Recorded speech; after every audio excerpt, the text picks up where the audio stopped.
Headlines: Explosion rocks Rivers community. Wike revokes 4,794 land titles in Abuja. Katsina wind farm infrastructure remains idle amid Nigeria's power crisis. And on the foreign scene, M23 rebels withdraw from Congo peace talks, citing EU sanctions. Hello and welcome to News Update on Trust TV. I am Dorcas Yakubuzala.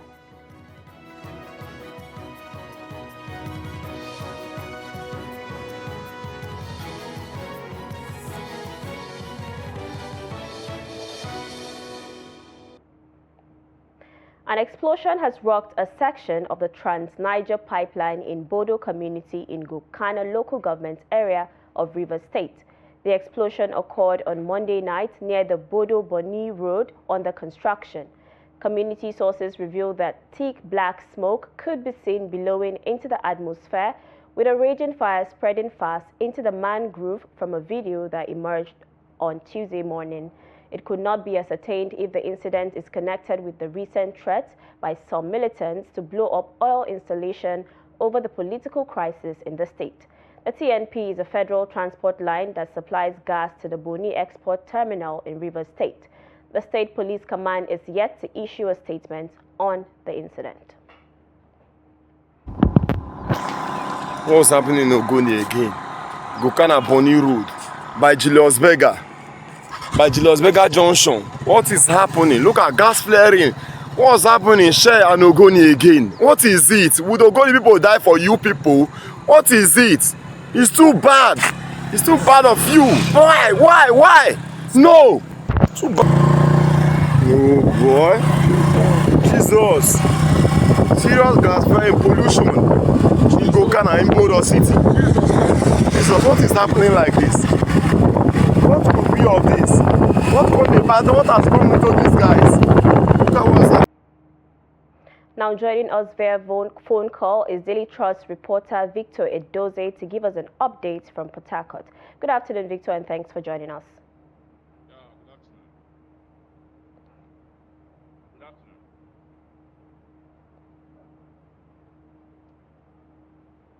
Victor, can you hear me? Yes, I'm hearing you. Go ahead. All right, good afternoon. Can you give us an update on the explosion that occurred on Monday night?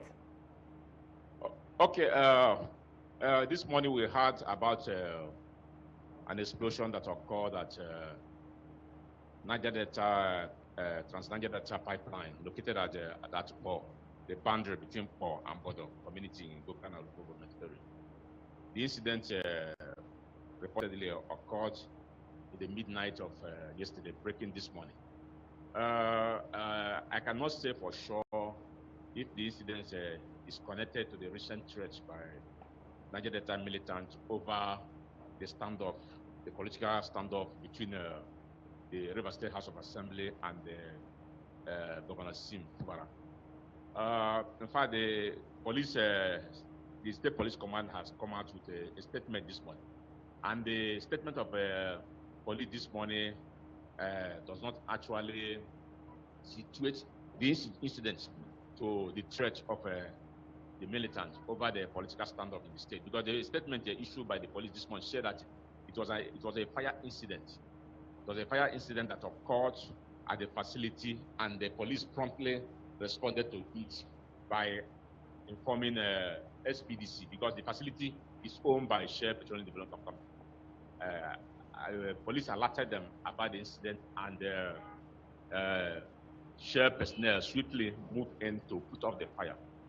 And from police statement this morning, 2 persons have been arrested and are being interrogated to ascertain if the incident was a sabotage or as a result of the ongoing standoff between the River State House of Assembly and the Governor Sim Fubara.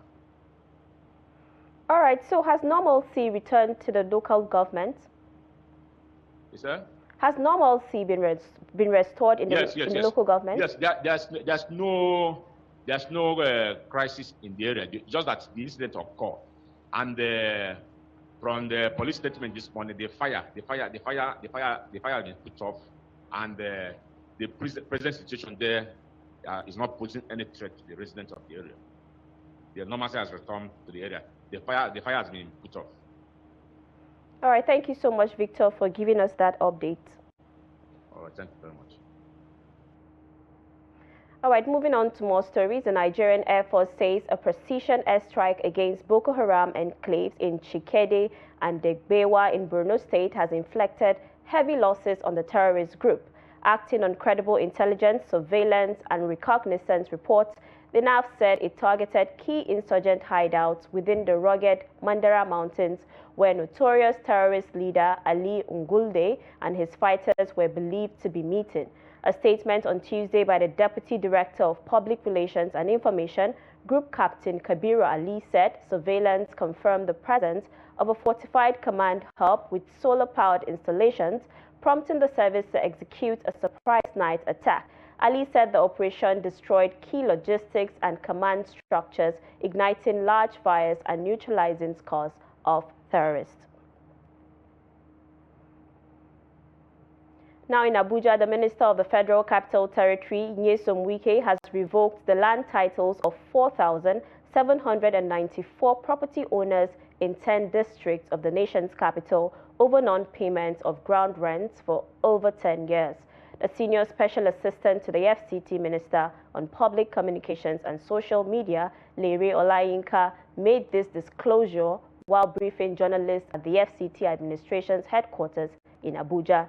Lere explained that over 6 billion naira is owed to the FCTA by 8,375 property owners who are yet to pay their ground rent.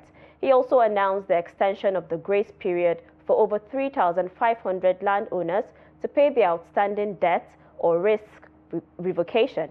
Areas affected include Central Business District, Gariki 1 and 2, Wuse 1 and 2, Maitama, Asokoro, and Guzape. Now, Justice Yetunde Pinero of the Ikeja High Court has reserved judgment in the suit filed by the reinstated Speaker of the House of Assembly, Mudashiru Obasa. Obasa is challenging the legality of his initial removal as Speaker. Pinero reserved the judgment after hearing not less than 15 preliminary applications from the respondents. The judge said the date to deliver the judgment will be communicated to the parties in due course. The respondents in the suit are some members of the State Assembly and former Speaker Mojishola Miranda. Obasa is challenging the allegations that led to his initial removal as Speaker, including fraud, high-handedness, abuse of office, and gross misconduct. Now, emerging data from the National Bureau of Statistics indicates a reduction in food prices and a decline in the inflation rates from 34.8% to 24.84%. This sudden change in inflation figures is sparking reactions, with many Nigerians questioning whether this decline reflects the reality in markets across the country. Do Nigerians truly feel the impact of this reported drop? Ibrahim Ismail reports. Nigeria's headline inflation surged to a staggering 34.4% in June 2024, worsening the already harsh living conditions in the country. However, in February 2025, the rebasing of the Consumer Price Index (CPI) by the National Bureau of Statistics (NBS) now reflects a decline in the inflation rate to 24.84%. Now, every economy have a base year. So what do you mean by base year? When cost of items of a particular period is being considered to judge or to base your economy upon. So for instance, in Nigeria, our last rebase year was like 2013 or so, and every 10 years it is statutory that you rebase your economy. So if a bag of gari is 10 naira as at 2013, it is ideally that after 10 years you are expected to change it to the current year. So in this our current Nigeria now, we were using 2013-2014 price based year, but currently now the government now said after 10 years let's rebase. We now rebase back to 2024. So 2024 is now the yardstick to compare other prices in Nigeria. Despite this decline in official figures, many Nigerians insist they have not felt any relief in their daily expenses. Philomena Nkechukwu, a food vendor in the heart of Abuja, has been struggling to keep her business afloat amid soaring prices and economic instability. The true situation is that, of course, there is reduction in price of foodstuffs in the markets, but the price of things have not reduced in such a way that it will begin to reflect, have true effects, on the things we are buying. Like, let me say, for instance, a mudu of egusi that we used to buy 3,000 is 2,800, 2,009. You can see that the reduction is very minute. The reduction is very small compared to when we are buying a mudu of egusi 1,000, 1,005. You understand? The increase was much, but the reduction at the end of the day was minute, and it's not having any good effects. Farashi dai ana ta maganganun farashi suna sauka to kaɗan dai amma ba komai. There are discussions about the reduction of food prices. Yes, this is true, but that's not the case in prices of other commodities. For example, the price of beans has reduced to about 1,700 and 1,800 naira. But some of these decline in prices of food are mere speculations. The prices are not dropping as expected. While economists argue that ordinary Nigerians may not immediately feel the impact of lower inflation rates, they note that these figures will influence Nigeria's economic profile on the international stage. We can now attract more foreign direct investment. An investor will now say, okay, the economy is not doing bad, let me come and invest. But what is the impact compared to citizen? It does not make any difference for somebody in Nigeria, because the price of gari, the price of beans does not really affect it. Some people were even making a caricature of it that now that they've rebased, that means everything should also crash down by 10% or what have you. It is not correct. It is only figure of based year that change. The price of items still remain the price as it is. It does not affect anything. It does not bring more money. For now, experts advise Nigerians to remain cautious with their spending as economic uncertainties persist. Ibrahim Ismail, Trust TV News, Abuja. The National Association of Nigerian Students, NANS, has condemned alleged attempts by the National Youth Service Corps, NYSC, to reprimand a serving corps member who recently criticized President Bola Tinubu's leadership. Addressing a press conference on Monday, the students' body decried what it described as growing intolerance for dissent and called on the Senate leadership under Godswill Akpabio to reverse the suspension of Senator Natasha Akpoti, who was penalized after accusing the Senate president of sexual harassment. The fact that the NYSC authority are inviting her because she made her position or her grievances known to the general public, that is gross misconduct and a real abuse of power. And Nigerian students will stand by her. I want to assure you that we will not leave any stone unturned. We will make sure we follow up the issue and see how it's being addressed to the latter. The Nigerian students is giving the Nigerian Senate 72 hours to immediately rescind in the illegal suspension of Senator Natasha Akpoti. We wish to also call on Senator Godswill Akpabio to step aside from the position of the Senate President and submit himself to an impartial investigation to determine the veracity or otherwise of the sexual harassment allegations.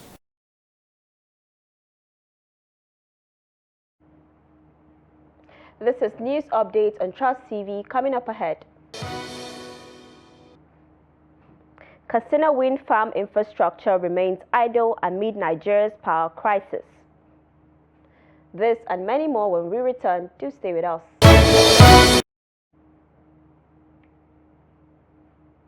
Welcome back. In case you're just joining us, this is news updates on Trust TV. Let's take a look at our top stories again. Explosion rocks Rivers community. Wike revokes 4,794 land titles in Abuja. Now moving on to more stories, Tinubu, son of President Bola Tinubu, has decried relentless attacks on his father and family, insisting that the criticism goes beyond politics.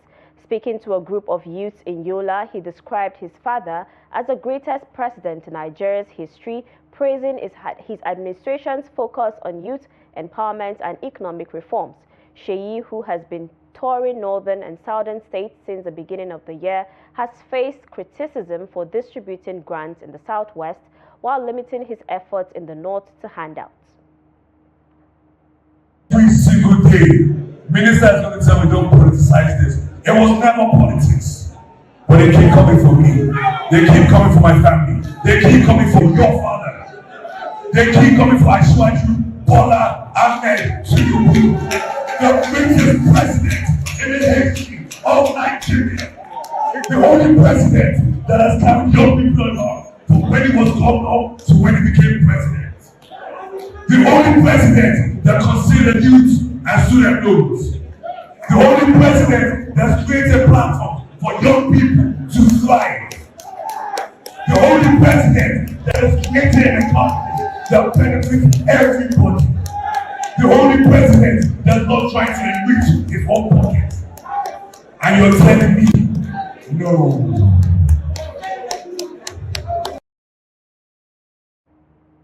Now, amid Nigeria's continued challenge with power generation and supply, the Katsina wind farm, once envisioned to generate 10 megawatts of clean energy, remains idle nearly 2 decades after its inception.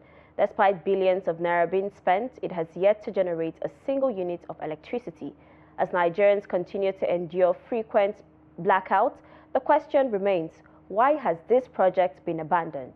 Here's a Trust TV exclusive on the Forgotten Project. Looming in silence, a model for a sustainable transition to green energy now stands abandoned and forgotten. I blame the issue of corruption in Nigeria. I blame the issue of mispriorities of issues, because if there is actual, ideology, actual intention in that particular project, I think it should have been completed by now. This wind farm, initiated in 2005 by former Katsina State Governor Umaru Musa Yar'Adua, who later became Nigeria's president. They started it, and as God would have it, by 2007 he became the president of Nigeria, and that was when the project was moved from the state government to the federal government. For 60-year-old Salisu Mantari, the project is more than just a failed promise. It is his daily reality. Every day, he fears vandalism at the abandoned site. Thieves have tried to attack us countless times, but we're able to repel the attack. Sometimes they steal, and sometimes we try to recover some items. With the plan to generate 10 megawatts of wind energy to boost electricity in northwest Nigeria, the Katsina Wind Farm project at Lambarimi was the first of its kind in sub-Saharan Africa. This project, now abandoned, sets back to boosting the region's electricity challenge, from corruption to failed promises by government after government. Initiatives like the Katsina Wind Farm project are often neglected, with no accountability for completion. The project was first awarded to Venet SA, a French contractor, and was expected to be completed within 2 years. But 20 years later, it has not produced a single unit of electricity. We are in need of the project seriously, because we know it will assist us in developing a lot of things economically, socially, in fact, in other ramifications. This is the only alternative that we have. And if that alternative cannot see the light of the day, it means we can ask, we can question the integrity, the seriousness, the commitment of federal governments. With Nigeria recording over 9 nationwide blackouts in 2024 due to grid collapses, the abandoned Katsina wind farm stands as a painful reminder of lost opportunities. A project that could have generated 10 megawatts of clean energy, enough to power 10,000 homes in the region. We're not happy that this project has been abandoned. When it started, we felt very happy. But since it was abandoned, we've been very sad. We have been praying for the day this project will be completed. But why has this project lingered for so long? Experts estimate that 4.4 billion naira has been spent on the project. Yet, successful administrations continue allocating funds without meaningful implementations. From Katsina, Aaron Asahel, Trust TV News. And now on the foreign scene, the Rwanda-backed M23 rebels who have captured key areas in Congo's mineral-rich east announced on Monday that they were withdrawing from peace talks scheduled for this week with the Congolese government. The group cited international sanctions imposed by the European Union on its members as a major obstacle to the discussions. M23 spokesperson Lawrence Kanyuka also cited ongoing military offenses by Congo's army as further complicating the talks. The rebels deemed the talks scheduled for Tuesday in Luanda, Angola, impracticable. Despite this, Congo's government, initially rejecting talks with M23, confirmed it will still participate. According to government spokesperson Tina Salama, a Congolese delegation was already in Luanda. Now, the United States and Iran-backed Houthi rebels in Yemen are both vowing escalation after the U.S. launched airstrikes to deter the rebels from attacking military and commercial vessels on one of the world's busiest shipping corridors. The Houthi-run health ministry said the U.S. strikes killed at least 53 people, including 5 women and 2 children, and wounded almost 100 in the capital of Sana'a and other provinces, including Sada, the rebels' stronghold on the border with Saudi Arabia. The attacks stopped when Israel-Hamas ceasefire took hold in January, a day before Trump took office. But last week, the Houthis said they would renew attacks against Israeli vessels after Israel cut off the flow of humanitarian aid to Gaza this month. The Trump administration has transferred hundreds of immigrants to El Salvador, even as federal judge issued an order temporarily barring the deportations under an 18th century wartime declaration targeting Venezuelan gang members, officials said Sunday. Flights were in the air at the time of the ruling. U.S. District Judge James E. Boasberg issued an order Saturday temporarily blocking the deportations, but lawyers told him there were already 2 planes with immigrants in the air, one headed for El Salvador, the other for Honduras. And now in sports, 6 additional players have arrived at the Super Eagles Radisson Blu Hotel camp in Kigali ahead of the 2026 FIFA World Cup qualifier against Rwanda's Amavubi. Recent additions include Victor Boniface, Samuel Chukwueze, Jordan Torunariga, Moses Simon, Raphael Onyedika, and Stanley Nwabali, Victor Osimhen, Tolu Orokodare, Bruno Onyemaechi, Papa Daniel, Kayode Bankole, and Amaz Obasogie arrived earlier on Monday morning to officially open the team's camp. The remaining 11 players are slated to report to camp on Tuesday. The Super Eagles will have their first training session ahead of the contest on Tuesday. Eric Chele's side will face the Amavubi in Kigali's Amahoro Stadium on Friday.